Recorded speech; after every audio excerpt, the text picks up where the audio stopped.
Soalan nombor 9.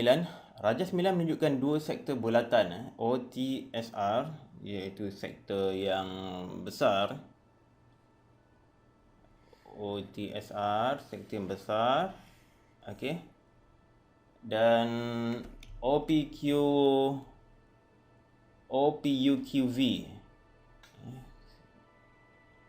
Satu sektor yang kecil sedikit tapi mempunyai sudut yang lebih besar. Dengan pusat sepunya O, pusatnya sama O. PR dan TV adalah garis lurus. PR. Okey, PR dan TV adalah garis lurus. U dan Q adalah titik tengah bagi OT dan OR. Okey, ini U dan juga Q adalah titik tengah kepada OT dan OR. Okey. Jadi sekiranya itu titik tengah bermakna jejari ataupun radius kepada bulatan yang kecil adalah separuh daripada radius bulatan yang besar.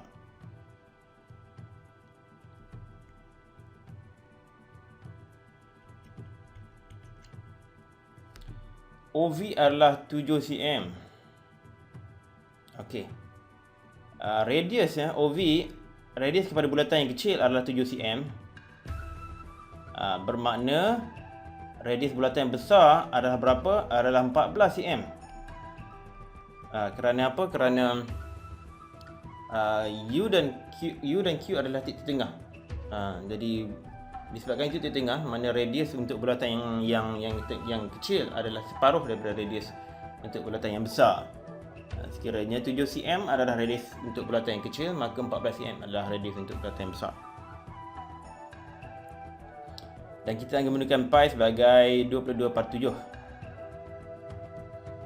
Soalan yang pertama, kita nak hitung perimeter dalam cm seluruh raja itu. Dan B, luas dalam cm persegi kawasan yang berlorik. Okey, mari kita cuba terlebih dahulu soalan A Alright. Saya nak berkecilkan sedikit supaya saya boleh nampak kesemuanya.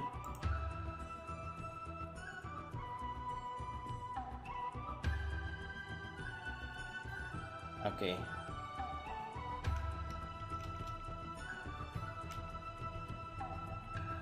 Perimeter adalah OV campur QV campur QR campur TSR campur UT campur UP campur OP. Okey. Sudut ini adalah 120 darjah. Maka sudut di dalam sini nak gunakan apa ya? Nampak? Tak nampak juga. Hijau. Tak jelas, merah mungkin. Merah 60 darjah 180 tolak 20 adalah 160. Ini juga 60 darjah. Okey, OV, QR, OP dan UT adalah semuanya 7 cm. Jadi perimeter yang diminta adalah bersama dengan 4 semua tu 4. Kat sini dululah. OV, okey, campur OP, campur QR, campur UT. Ini kesemuanya adalah 7 cm Ini 7, ini 7, itu 7, ini juga 7. Jadi 4 adalah 7 Okey, campur. Semua ni saya bubuh dalam bracket lah. QV dan UP. Campur UP. Okey, itu adalah sub perimeter. Ini sub perimeter kepada satu komplek bulatan. Ataupun saya gantikan dengan dua, disebabkan jarak garis panjang garisan itu sama, saya bubuh ini sebagai 2 darab QV lah. Kita ambil satu saja Kemudian TSR, iaitu sub perimeter yang besar. TSR. Okey. Ini adalah 4 darab 7. Kemudian campur, sekali lagi bubuh dalam kurungan campur dengan 2 darab QV, iaitu 2 darab, kita gunakan formula perimeter apa dia? Perimeter bulatan iaitu 2 pi r. Okey. Jadi tapi ini kita perlu didarabkan dengan nisbah sudut 60/360. 60/360. Kenapa kita darab dengan 30/360? Kerana itu adalah nisbah kepada sektor yang kecil ya. Satu komplit bulatan penuh, perimeter adalah 2 pi r. Tapi kalau kita nak ambil sektor yang kecil bersudut 60, jadi kita kena bahagikan dengan kita kena darabkan dengan 60/360 sebagai nisbah daripada satu perimeter bulatan yang komplit. Kita darab 2 di sini sebab ada 2 kawasan QV, satu lagi UP yang sama panjang. Darab 60/360, kemudian darab dengan 2 pi r. 2 darab pi iaitu 22/7 dan radiusnya iaitu 7. Okey. Kemudian campur dengan sektor yang besar iaitu sudut 120, jadi nisbahnya adalah 120/360 ya. Sama dengan bulatan yang kecil tadi 60/360, kali ini sudut yang lebih besar iaitu 120/360. Darab dengan 2 pi r. 2 darab pi sekali lagi, dan r nya kali ini adalah 14 cm, bulatan yang lebih besar. Okey, kita selesaikan. 60 dan 360 berapa tu?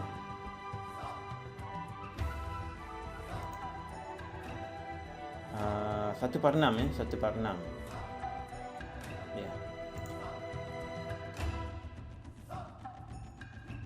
Tak payah guna calculator. 1/6. Ini tinggal 1. Ini tinggal 6. 7 dengan 7 boleh dipotong terus. 6 dengan 2, ini tinggal 1, ini tinggal 3. Itu saja ya. Jadi 2 darab 22 jadi 44. Yang ni 4 darab 7 jadi 14, 28. Campur 44/3. Campur yang belah sini pula ya. 120/360 tinggal 1/3. Okey, 7 14 2. 2 darab 2, 22 darab 2 jadi 44, 88.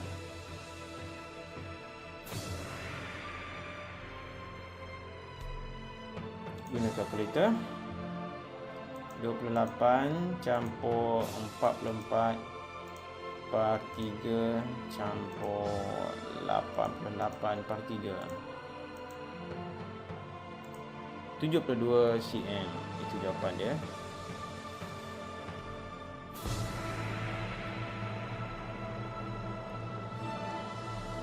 Okey, itu jawapan untuk perimeter seluruh raja. Soalan B, luas dalam cm persegi kawasan yang berlorik. Okey. Kita padamkan dulu. Formula untuk keluasan bulatan adalah pi r kuasa 2. Okey. Kita boleh kira macam ni ya. Ini adalah sektor kecil OQV. Ini adalah satu lagi sektor kecil yang sama kawasannya OUP. Jadi kita cari satu dan salah satu OQV ataupun OUP, kita darab dengan 2. Kemudian kita ada sektor yang besar. Nampak ni itu adalah OTSR. Kemudian kita tolakkan dengan sektor, keluasan sektor yang kecil ini. Tolak OUQ. Okey, mari kita cuba ya. Nak mencari ke semua maklumat. Saya tak mau page up atau page down terlalu jauh. Luas kawasan Blorek.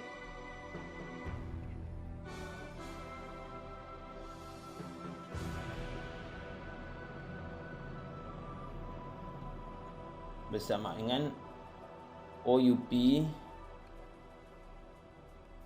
campur OQV. Okey, ini adalah 2 kali OUP. Saya pilih OUP saja cukuplah.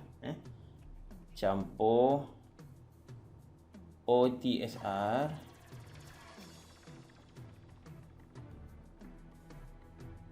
kurang tolak OUQ.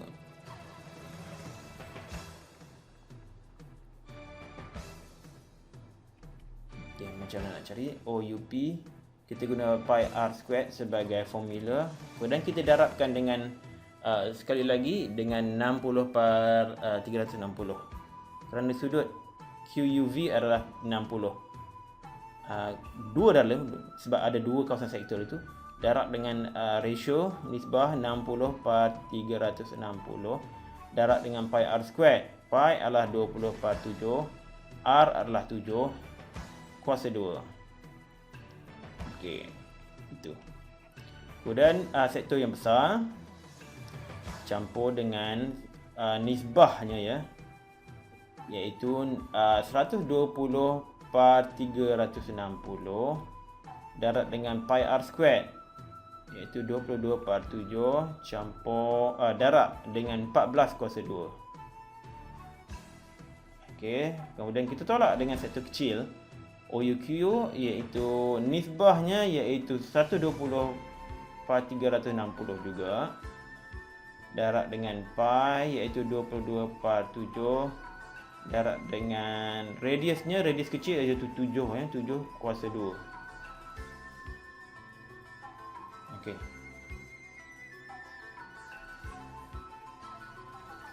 Sama dengan berapa?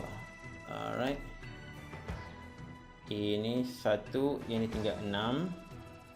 7 dengan kuasa 2 kita matikan 1/7-nya. 2 kita matikan, sini tinggal 3. Jadi tinggal 22 darab 7/3. 22/3 darab 7. Iaitu berapa tu? Kalkulator lah. Okay, yang lain semua sudah mati. 22/3 darab 7 iaitu 154/3.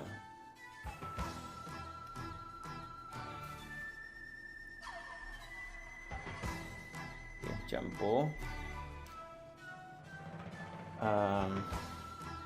Okey, yang ini kita boleh memudahkan bahagian yang ini saya nak mudahkan sebab saya boleh factorize sebenarnya. Hanya tinggal berapa? 120/360 darab 22/7. Okey. Saya harap pelajar boleh ikut sebab ini sama nilai ini sama Jadi saya boleh membuat factorization Kemudian saya darabkan dengan 14 kuasa 2 tolak 7 kuasa 2. Iaitu 14 kuasa 2 sini, kemudian saya maintain tolak kemudian dengan 7 kuasa 2.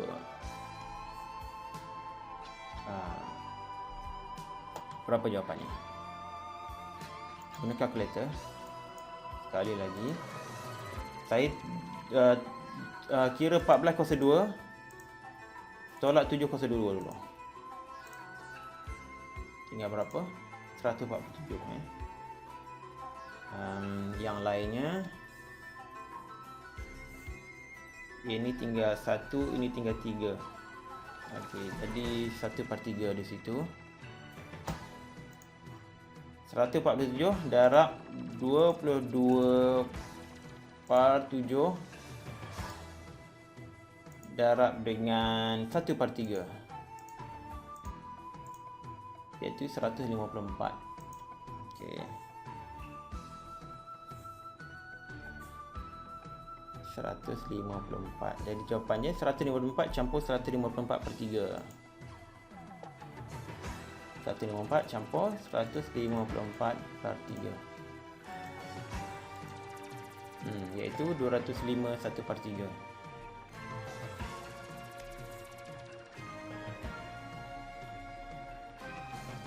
cm persegi. Betul ke? 205 1 per 3. Itu jawapan terakhir. Okay, soalan yang berikut nombor 10.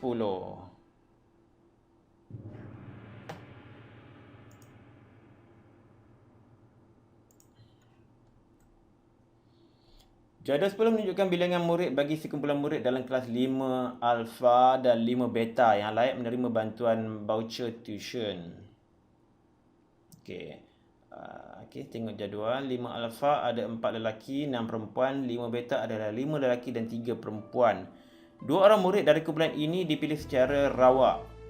2 orang saja dari keseluruhan untuk menerima bantuan 1 voucher tuition seorang. Seorang murid dipilih secara rawak daripada 5 alpha dan seorang lagi murid dipilih secara rawak daripada 5 beta. Seorang saja daripada setiap kelas. Cari kebarangkalian bahawa kedua-dua murid yang dipilih adalah lelaki. B, seorang murid lelaki dan seorang murid perempuan dipilih. Jadi seorang daripada 5 alpha, seorang lagi dari 5 beta. Kita kira A 1 dan 2. Jauhnya. Kita biar AL adalah peristiwa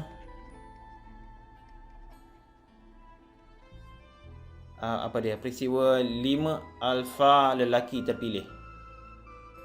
Lelaki 5 alpha terpilih.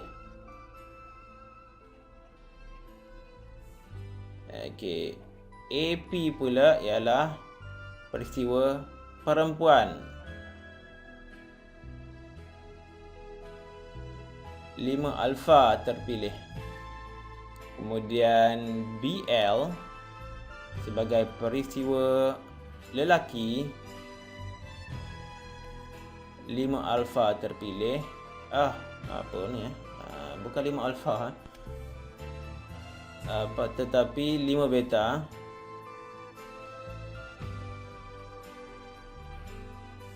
Dan BP adalah peristiwa perempuan. 5 beta terpilih, ya, begitu. Dan bilangan untuk AL dan bilangan untuk AP kita akan copy daripada table jadual tadi. Bilangan untuk BL dan bilangan untuk BP, ya. Saya nak saya nak dapatkan semua maklumat ini, memudahkan saya untuk mengira, ya. Kita lihat semula jadual. 5 alpha lelaki ada 4, perempuan ada 6. 5 beta lelaki ada 5, perempuan ada 3. Jadi 4, 6, 5, 3.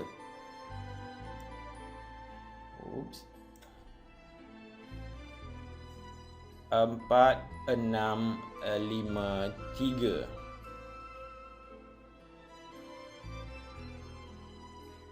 Apa lagi maklumat yang saya nak cari, ya? NA pula. NA adalah bilangan untuk murid dalam satu kelas alpha. Kemudian NB adalah jumlah murid dalam kelas 5 beta. NA adalah 4 campur 6, iaitu 10. Dan NB, bilangan murid dalam 5 beta, iaitu 5 campur 3. 5 lelaki, 3 perempuan, iaitu 8.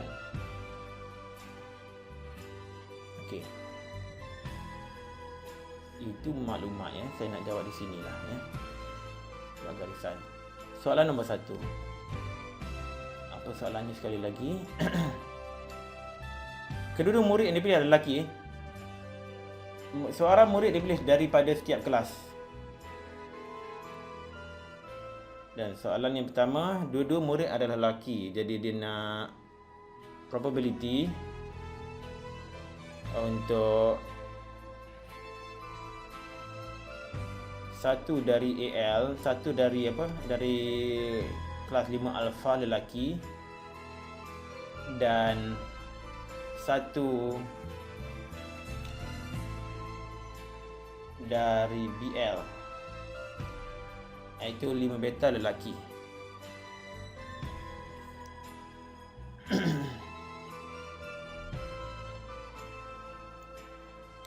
Iaitu bersamaan dengan N AL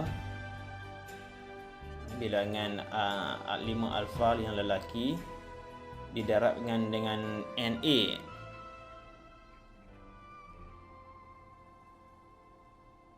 Kemudian kita darab dengan probability untuk dapatkan lelaki dari 5 beta, iaitu N BL per NB. Apa saya lakukan di sini ya? Ini adalah probability untuk dapat satu lelaki. Satu dari AL probability satu dari AL. Satu murid daripada kelas 5 alpha yang lelaki. Jadi NAL per NA. Dan ini pula adalah probability untuk satu murid daripada 5 beta lelaki. Okey, kemudian kita darabkan untuk mendapatkan kedua-duanya lelaki.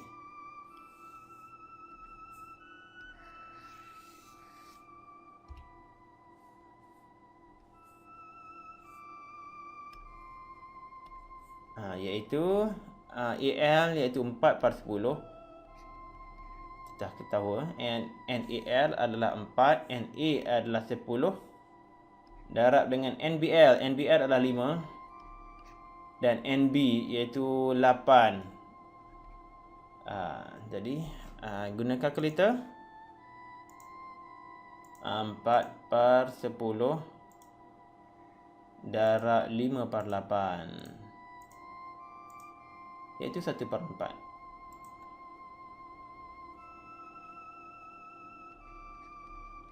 Itu jawapannya. Okey, nombor 2.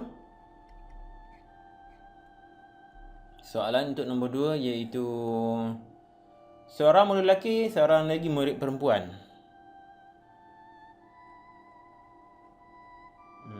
Okey.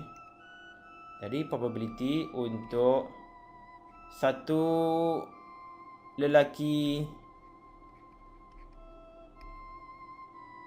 dan satu perempuan.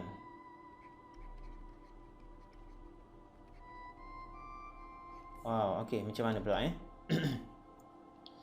Jadi ada kemungkinan ada seorang lelaki daripada kelas 5 alpha dan juga satu perempuan dari kelas 5 beta, ataupun seorang perempuan dari kelas 5 alpha dan seorang lelaki di dalam kelas 5 beta. Bagaimana?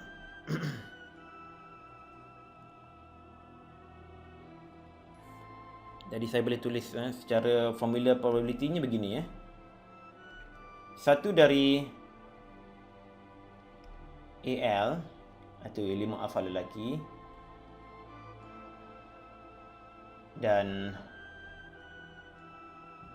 satu dari BP. Okey, itu perempuan dari 5 beta. Kita campurkan dengan P satu dari BL, bukan BL tetapi AP, kelas 5 alpha perempuan dan satu dari apa dia? Tadi AP, ini BL. 5 beta lelaki. Right. Okey, kita tengok dulu kita tengok yang bahagian pertama terlebih dahulu. Ini adalah persamaan NaL per Na, iaitu probability untuk dapat seorang lelaki daripada kelas 5 alfa. Campur darab dengan NBP per NB, iaitu seorang perempuan dari kelas 5 beta. Kemudian kita campurkan NAP per NA, iaitu seorang perempuan dari kelas 5 alfa, darabkan dengan NBL per NB, iaitu seorang lelaki daripada kelas 5 beta. Okey, NAL apa dia? NAL adalah 4 per NA adalah 10, darab BP adalah 3 per NB adalah 8.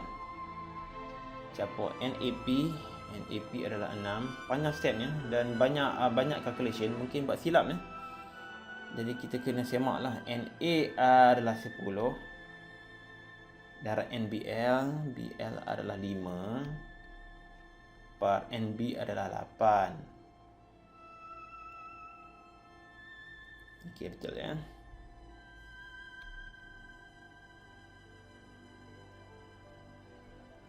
Guna kalkulator. 4 per 10 darab 3 per 8. 3 per 20.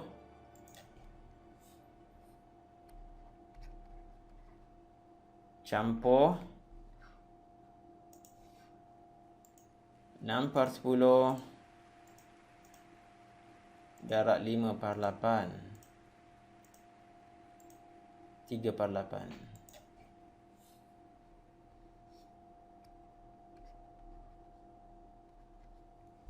Okey, jadi 3 per 8 kita campur semula dengan 3 per 20. Jadi 21 per 40.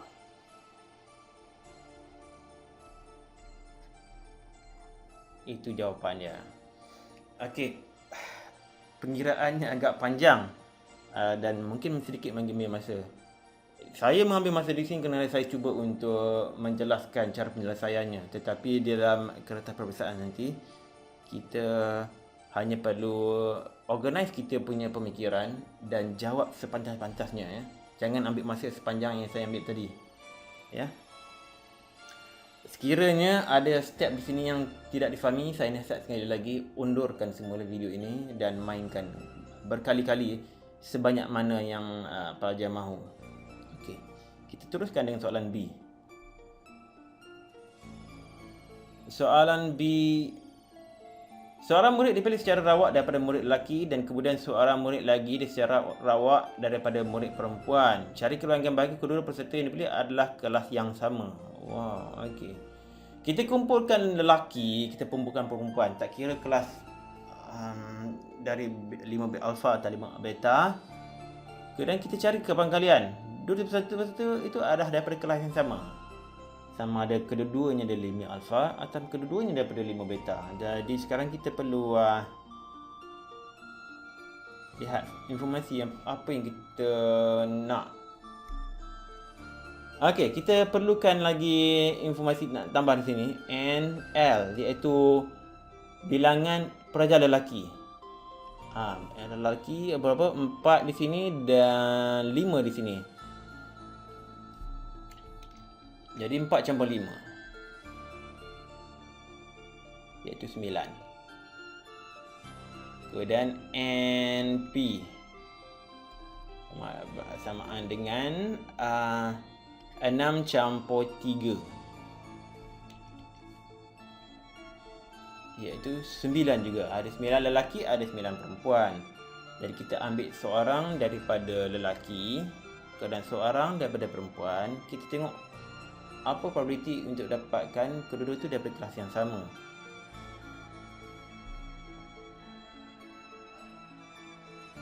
Jadi soalan B,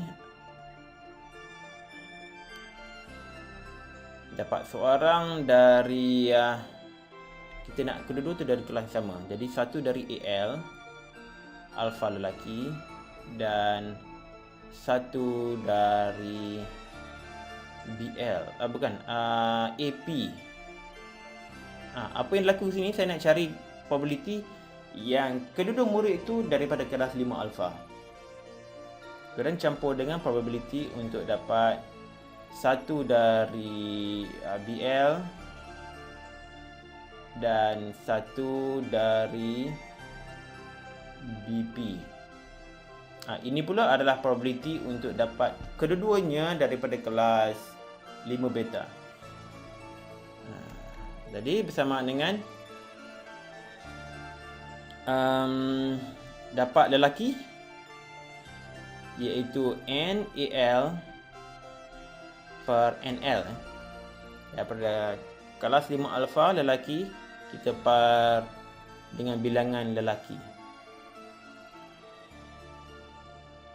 Kemudian darab dengan N AP 5 alfa perempuan per N P. Okay. Ini adalah probability untuk perempuan 5 alfa daripada perempuan. Kemudian campur dengan N BL per NL campur daripada N BP per NP. Okey, saya harap jelas ya. Saya cuba ceritakan satu persatu dulu. Apakah ini? Ini adalah probability untuk mendapat seorang pelajar lelaki dari kelas 5 alfa. Okey, setelah kita grupkan lelaki, kita nak pick up apakah probability untuk dapat seorang pelajar daripada pelajar lelaki daripada kelas 5 alfa. Itu maksud yang saya tunjuk dengan arrow merah. Kedua, ini pula. Apa itu? Ini adalah probability untuk mendapatkan seorang perempuan dari kelas 5 alfa. Seorang perempuan dari kelas 5 alfa apabila dipilih daripada keseluruhan pelajar perempuan. Okey. Ini pula. Ini dia. Apa itu? Ini adalah probability untuk mendapat seorang pelajar lelaki dari kelas 5 beta apabila keseluruhan lelaki daripada 5 alfa dan beta dipilih. Saya nak probability untuk seorang lelaki daripada kelas 5 beta. Dan ini pula probability untuk mendapat seorang pelajar perempuan dari 5 beta apabila dipilih secara rawak daripada kumpulan perempuan sahaja daripada 5 alfa dan beta. Okay. Semua informasi telah pun kita kumpulkan, jadi mudah untuk dilakukan pengiraan. NAL adalah 4, NL adalah 9, darab NAP adalah 6, per NP adalah 9 juga. NL dengan NP sama. Dan campur NBL adalah 5 per 9 campur NBP adalah 3 per 9.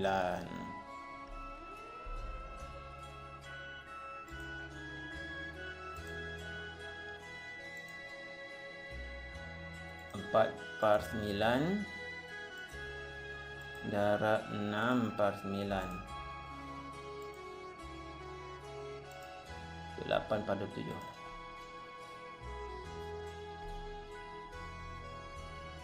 Campur 5 per 9 darab tu 3 per 9 5 pada 7.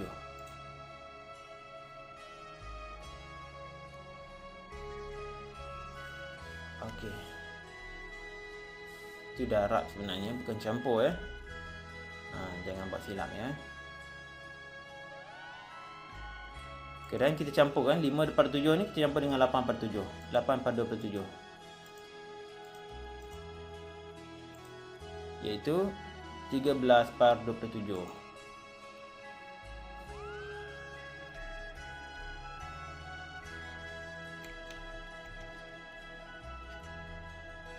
Itu adalah jawapan akhirnya.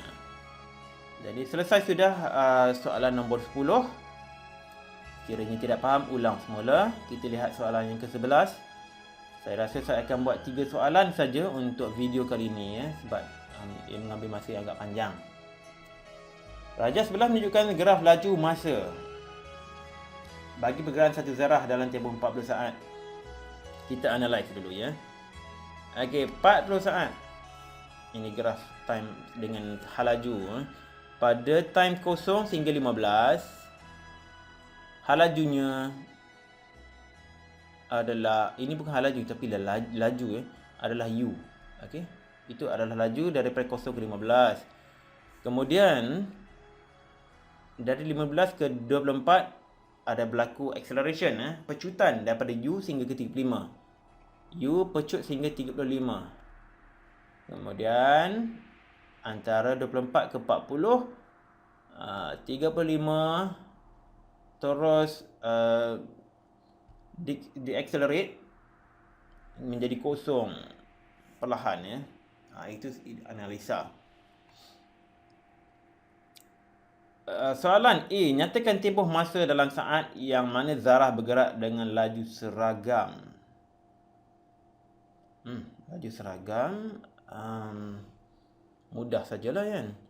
Laju seragam hanyalah pada ketika U sebab dia mendata, nampak graf itu mendata.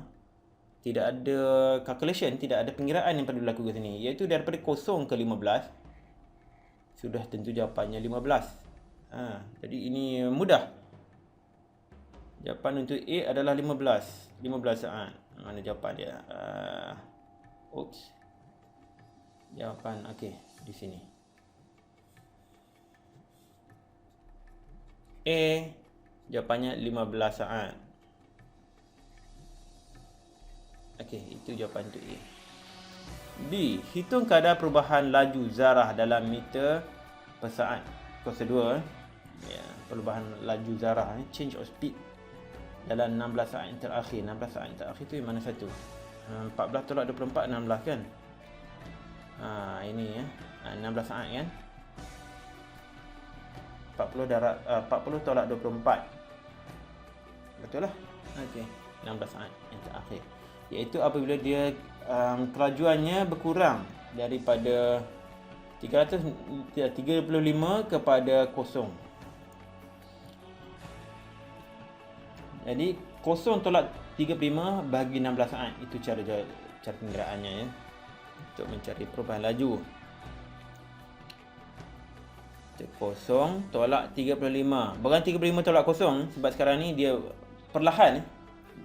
Laju terakhir tolak laju awal 0 tolak 35 per 16.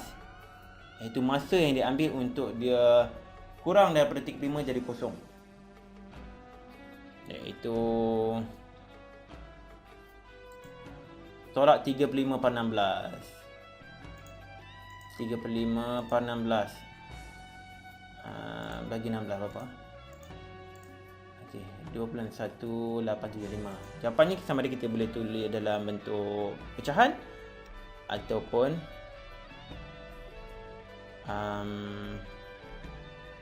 dalam bentuk perpuluhan yang kita dapat tadi. Ini mungkin kurang jelas.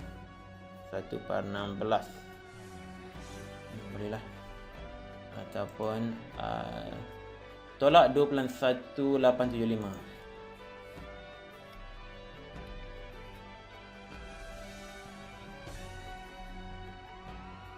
Okey, betul ke? 21,875 betul. Okey, C pula. Hitung nilai U jika jumlah jarak yang dilalui dalam 25 saat terakhir adalah 514. 25 saat terakhir di mana? 25 saat terakhir adalah yang ni. 40 tolak 15 adalah 25. Nak cari nilai U. Jumlah jaraknya tadi berapa? 514. Okey, itu adalah bermaksud keluasan pada kawasan ini, kawasan yang saya lerutkan itu adalah 514.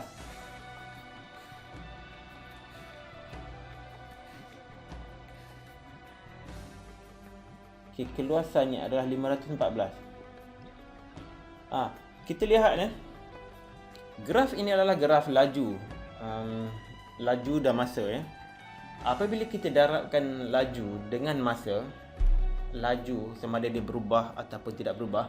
Apabila kita darab melaju dengan masa, kita akan mendapat jarak.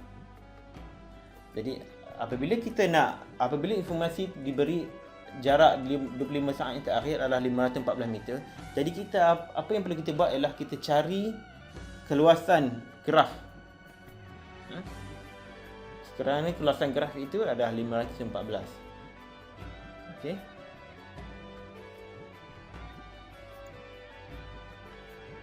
Alright. Jadi nak cari keluasan ini, dia terbahagi kepada dua Satu kawasan yang ini, satu lagi kawasan ini, segitiga, dan juga kawasan apa ni yang panggil? Okey, tak mengapa. Alright. Saya nak salin diagram tu di sini.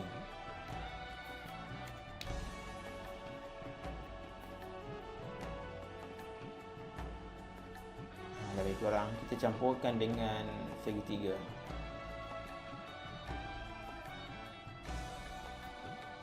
Ini panjangnya, tingginya U, dan ini 35.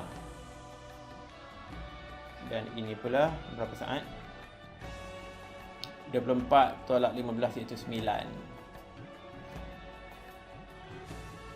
Okey, segitiga pula ini adalah 35 juga. Dan ini adalah 16 40 tolak 24 iaitu 16. Jadi keluasannya U campur 35 bahagi dengan 2. Okey. Kemudian darab dengan 9 campur dengan kawasan segitiga, iaitu 35 darab 16 par 2. Ini adalah 514 jarak, jumlah jarak. Okey, jadi saya boleh pindahkan ataupun saya simplifykan 9 bukan 2. 9 U campur 35 campur 35 darab 16 berapa?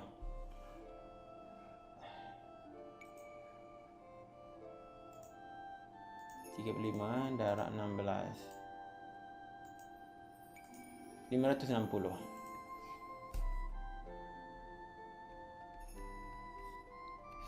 Par 2 bersama dengan 514. Saya nak pindahkan 2 ke sana, jadi darab 2 Dan saya selesaikan yang dalam kurungan tu. Jadi 9U campur 9 darab 35 berapa? 9 darab 35 315 campur 560 bersama dengan 514 darab 2.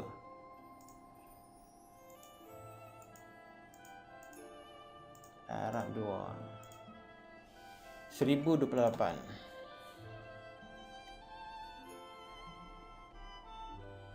Okey, jadi 9U campur 315 ataupun sinilah samaan dengan berapa? Saya pindahkan keseluruhannya. ke kanan. Dia jadi tolak 315 tolak 560. Jadi berapa? 1028 tolak 315 dan tolak 560. Tinggal 153.